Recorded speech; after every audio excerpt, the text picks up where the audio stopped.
Bonjour chers compatriotes, bonjour à tous. Je suis Eli Kamano, pour celles et ceux qui ne me connaissent pas encore. Je suis artiste, auteur, compositeur et panafricaniste.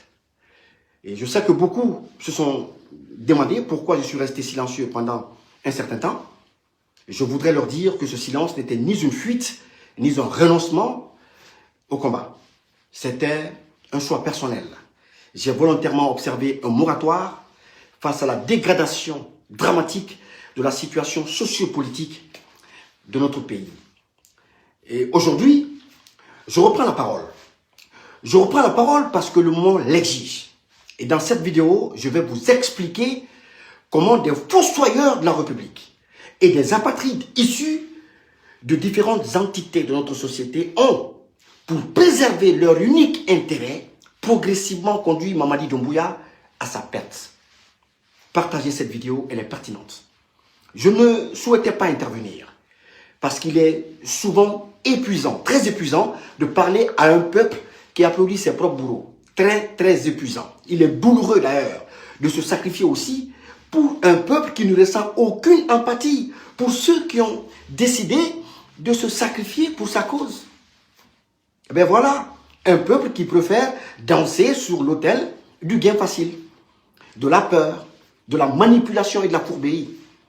Mais comme le dit l'adage, au royaume des aveugles, le borgne est roi. Alors si tel est le destin que Dieu m'a imposé, je l'assumerai. Je l'assumerai. Et je l'assumerai par devoir patriotique. C'est ça. Dans cette vidéo, chers compatriotes, je vais parler du mal dont souffre Mamadi Doumbouya. Oui, parce que en tant que lanceur d'alerte, j'estime qu'il est de mon devoir d'informer nos concitoyens sur l'état de santé de celui qui préside aux destinées de notre nation. C'est légitime. Je crois que ça, c'est légitime.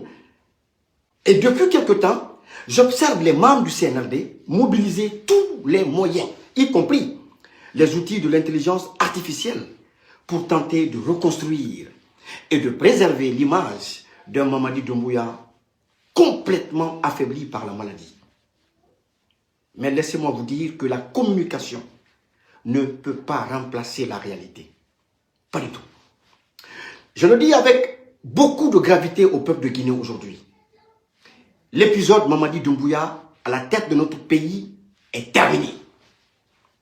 À tous les opposants, à tous les fils et filles de cette nation, contraints à l'exil, à toutes les victimes encore en vie, aux familles endeuillées, ainsi qu'à tous les Guinéens qui continuent d'aimer profondément encore leur pays, je veux adresser ce message. Écoutez-moi très bien. Préparez-vous, car une nouvelle page de notre histoire va s'ouvrir. Car il va malheureusement traîner cette pathologie jusqu'au port. Et pourtant, l'histoire aurait pu être tout autre s'il ne s'était pas entouré d'imbéciles, de narcotrafiquants, de fainéants et d'opportunistes qui ont privilégié leurs intérêts personnels au détriment de l'intérêt supérieur de la nation. Laissez-moi vous dire qu'aucune propagande ne peut éternellement dissimuler la réalité. Aucune. Et dire qu'il y a encore des gens qui pensent que la maladie de Mamadi Doumbouya profite à l'opposition, ça me fait rire. Laissez-moi rire. Qu'elle profite à ceux qui ont décidé, qui ont choisi de combattre l'injustice et de rejeter ce mode de gouvernance jupitérien. Laissez-moi bien rire. Sa situation ne profite pas à l'opposition. Désolé. Elle profite d'abord à ceux qui, jour après jour, l'ont sciemment conduit dans cette impasse. Elle profite à ceux qui l'ont mis en mal avec le vrai peuple et avec Dieu. À ceux qui l'ont poussé à prendre des décisions qui l'ont progressivement éloigné de sa légitimité populaire. C'est à ce clan que sa maladie profite. C'est à ce système que sa maladie profite. Ce sont eux qui profitent aujourd'hui mieux que quiconque de cette triste fin de Mamadi Doumbouya. Ce n'est pas nous. Parce qu'ils ont conçu un système. Et après avoir tiré profit de ce système qu'ils ont conçu, qu'ils ont bâti, ils s'apprêtent à présent à tirer profit de la disparition de Mamadi Doumbouya. Parce que certains d'entre eux savent déjà que l'homme est condamné. Ils le savent. Ils le savent pertinemment. Vous n'avez qu'à vous poser la question, pourquoi le soi-disant ami intime de Doumbouya refuse-t-il de rentrer au pays? Celui qu'ils appellent Billy Condé. Pourquoi refuse-t-il de rentrer au pays? Posez-vous la question, ce n'est pas une question d'argent. C'est tout simplement parce qu'il a révélé le secret médical de son ami. Oui, il l'a révélé à quelqu'un qui, à son tour, est allé raconter à Mamadi Doumbouya. Et quand ce dernier l'a appris, il s'est mis dans tous ses états. Voilà à quoi ressemble la Guinée sous le CNRD. Ce sont les mêmes qui prospèrent pendant que le pays s'enfonce, la population paupérisée. Les mêmes qui bénéficient de ce climat marqué par les enlèvements, les kidnappings, la fermeture des médias, la répression de l'opposition et la dislocation de la société civile. C'est les mêmes. Les véritables bénéficiaires de cette tragédie, de cette fin de Mamadi, ce sont eux. Pourtant, c'est précisément de ce système que je lui avais parlé lors de notre toute première rencontre. Je l'avais mis en garde. Je lui avais dit que certains de ceux qui se présentent comme ses plus fidèles collaborateurs n'étaient pas forcément les plus fidèles serviteurs de notre pays. Il ne m'a pas écouté. Ou du moins, il a écouté et il a mis de côté mes conseils. Voilà. Aujourd'hui, je suis convaincu qu'il mesure le prix de certaines décisions qu'il a prises. Il regrette d'avoir écouté Dansa Kourouma, qui lui a conseillé de décimer la société civile dans un seul but, dans le but d'écraser ceux qui pouvaient potentiellement lui faire de l'ombre. C'est clair. Il regrette d'avoir écouté Dansa Kourouma, je le sais là où il est aujourd'hui. Il regrette d'avoir écouté Ousmane Gawal, qui lui avait conseillé d'écraser l'opposition, en l'occurrence l'URDG et son président, El-Hassil Oudalin Diallo. J'en sais quelque chose. Je suis convaincu qu'il regarde son parcours avec autre regard, avec beaucoup de regrets, et qu'il s'interroge sur les conseils que je lui donnais. Chers compatriotes, lorsqu'un crime est commis, lorsqu'un drame frappe une nation, une enquête sérieuse commence toujours par une question simple. À qui profite le crime? Posez-vous cette question. À qui profitent les enlèvements? À qui profitent les kidnappings? À qui profite la fermeture des médias? À qui profite l'affrontement qu'il y a eu entre Mamadi Doumbouya et l'opposition et la société civile et nous autres? À qui profitent toutes ces dérives observées sous le CNRD? Posez-vous la question. Croyez-vous sincèrement que tout cela profite à Mamadi Doumbouya? Croyez-vous sincèrement, même vous qui êtes du CNRD, que tout cela profite à Mamadi Doumbouya? Ma réponse est non, encore non, et encore non. Je ne le crois pas. D'autant plus qu'il n'avait pas besoin de tels actes pour conserver le pouvoir. Il n'en avait pas besoin. Là où Alpha Condé, un président civil,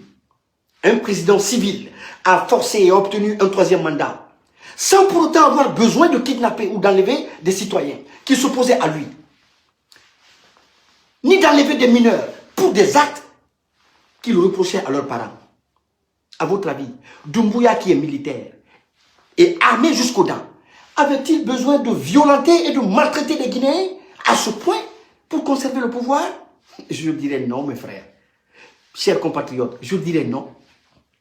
Il n'avait qu'à barricader les zones hostiles à sa volonté de rester au pouvoir, engager des poursuites pour troubles à l'ordre public contre les activistes, contre nous autres, contre les phoniqués et autres, comme il l'a fait avec Aliouba. Parce que je préfère voir un Aliouba aujourd'hui en prison plutôt que mort.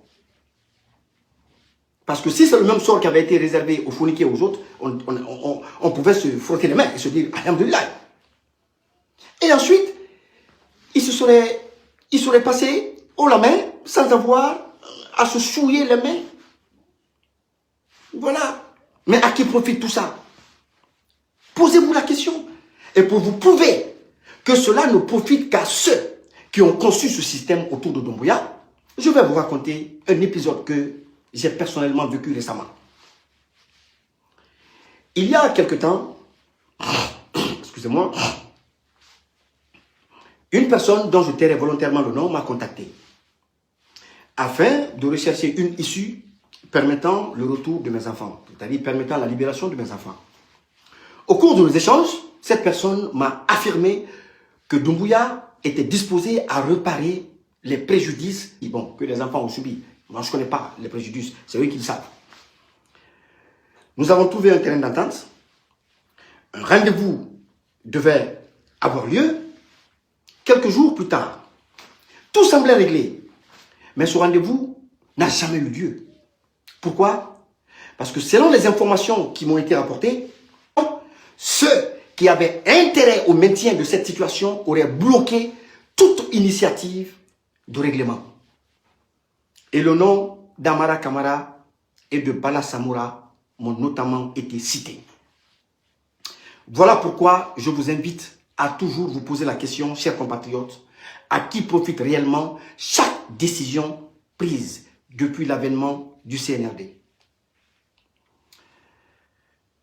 Ces gens ont embarqué Mamadi Doumbouya dans des chantiers qui n'en valaient pas la chandelle, dans des guerres qui ne le concernaient pas, et dans une déviance spirituelle qui le met ouvertement en porte-à-faux aujourd'hui avec Dieu.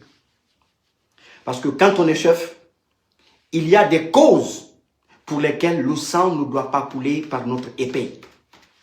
Non. Sinon, on attire inéluctablement la colère divine. Voilà pourquoi le pays est fréquemment frappé par des catastrophes naturelles. Si ce n'est pas des accidents où une quinzaine, une vingtaine de personnes perdent la vie, ce sont des éboulements de terrain dans lesquels un nombre incalculable de personnes disparaissent. Ce n'est pas fortuit.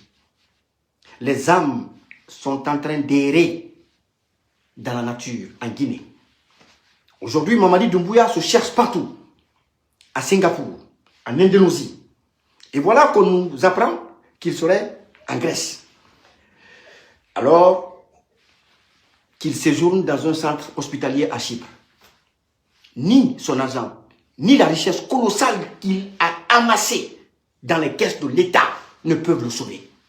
Pendant ce temps, Dansa Kourouma se gave très bien à la tête d'une assemblée illégitime, se prenant pour le dauphin constitutionnel qui prendrait la tête du pays lorsque Doumbouya tomberait. Voilà, il prépare déjà l'après Doumbouya. Où est Amara Kamara? Il est au secrétariat de la présidence, en train de manipuler Interpol pour une histoire de fesses. Où est Djiba Diakité et tous les autres? Ils sont bien portants, ricanant, bras dessus, bras dessous, et préparant l'après Doumbouya. Pendant que ce dernier vit le pire moment de sa vie du côté de Chypre, loin du pouvoir qu'il a conquis avec les armes et avec les hommes qu'il a trahis.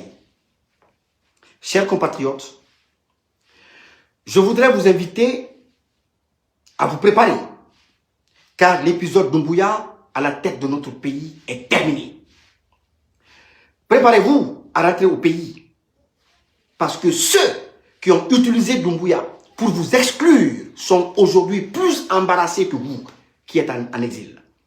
Je vous le dis, et je sais pourquoi je le dis. Je le dis en connaissance de cause. Présentement, ils sont au four et au moulin pour préparer sans incidence l'après Doumbouya. Mais quoi qu'il en soit, quoi qu'il arrive, leur système ne résistera pas. Ne résistera pas à l'après Doumbouya parce qu'aucun système n'a résisté après la mort et la disparition des dictateurs dans son pays. En ce qui concerne les enfants, je voudrais vous dire que tôt ou tard, vos enfants paieront pour le mal que vous leur faites subir. Tôt ou tard, ils paieront. Préparez-vous, patriotes, préparez-vous, car le moment est venu pour rentrer à la maison. À bientôt.